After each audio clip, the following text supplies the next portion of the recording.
चार दिशाओं में बने हुए चार द्वार ध्यान से श्रवण करिए, बहुत काम की बात है। पहला द्वार है दक्षिण द्वार, वहां से तो लोग नरक को जाते हैं, वहां से तो पापी आत्मा जाती है। दूसरा द्वार है पूर्व का द्वार। ये जो पूर्व का द्वार है, उस द्वार से जब वो जीव, जब वो सत्कर्म करने वाला मनुष्य जब जा रहा है, यमराज के वहां गया, यमराज माने धर्मराज और यमराज दोनों एक ही बात है। पापी मनुष्य के लिए यमराज और सत्पुरुष के लिए वही धर्मराज। उसके वहां गए, उन्होंने स्वागत किया, अनेक अनेक ऋषियों से स्वागत कराया और फिर कहा ये तो महाभाग है, इसलिए कहा उनसे कि अब तुम स्वर्ग इत्यादि वैकुंठ इत्यादि में प्रस्थान करिए। वहां पर जो पूर्व द्वार है वहां अनेक अनेक विमान हैं, जहाज, और जो मार्ग में सरोवर हैं उनमें अमृत रूपी जल बरस रहा है। अनेक अनेक ऋषि उनके ऊपर पुष्पों की वर्षा कर रहे हैं और वो मनुष्य उस विमान में बैठ कर जा रहा है पूर्व द्वार से। अब जाता कौन है?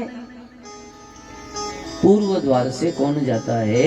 गरुड़ पुराण कह रहा है जो सत्पुरुष, धर्म का पालन करता हो, जो शिव का भक्त हो, जो सनातन धर्म का पालन करता हो, जिसने कभी प्याऊ लगाए हो, जिसने गौमाता की सेवा की हो, जिसने किसी तीर्थ अन्न का दान किया हो।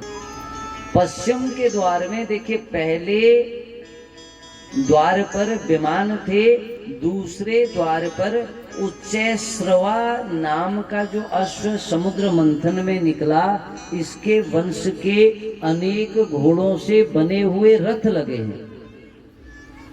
पक्षियां कलरव कर रही हैं और जल के सरोवर बड़े शीतलता को प्रदान करने वाले हैं। पूर्व द्वार से विमान में बैठकर गया, दूसरे द्वार से रथ में बैठकर जाता है। यहाँ जाता कौन है?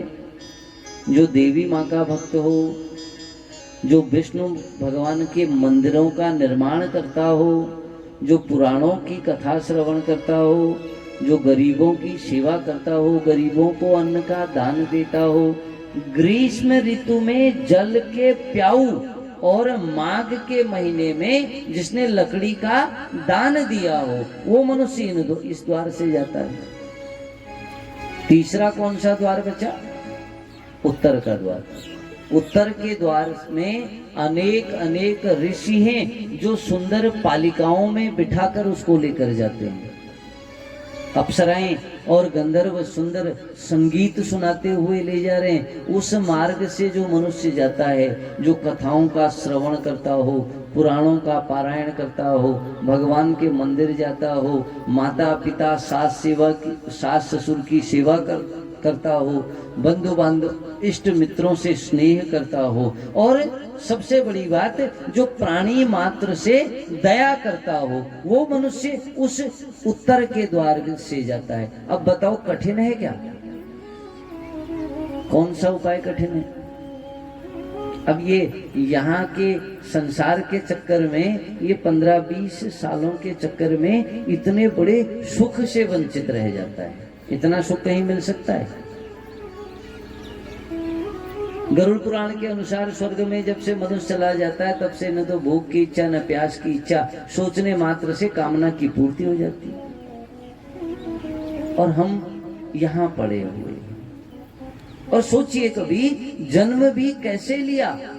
नर्क भोगा, नर्क भोग के इस धरा पर आने से पहले गर्भ में आए, और गर्भ में आए तो जीव मलमूत्र की झिल्ली में बंधा रहता है।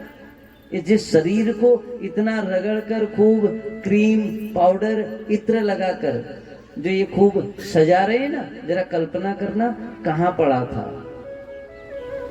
और मरते वक्त डॉक्टर साहब ने एक ऑक्सीजन का पट्टा यहाँ लगा रखा है, एक पानी की बोतल, एक खून की बोतल, कमर में बेल्ट, हाथ में बेल्ट। अब लोग कह रहे हैं नरक, इससे अलग क्या लिख के देना पड़ेगा? नरक कैसा होता है? यही तो नरक है, और क्या नरक है? अब बचाएगा कौन? जिसने सत्कर्म किया। दो चीजें मुख्य हैं जो भगवान मनुष्य को देकर भेजता है, पहला भोजन, दूसरा श्वास। आपने जीवन में अनुभव किया होगा, कई कई लोग ऐसे होते हैं जो बिना भोजन इत्यादि के 4-4 महीने से पड़े हैं अस्पताल में।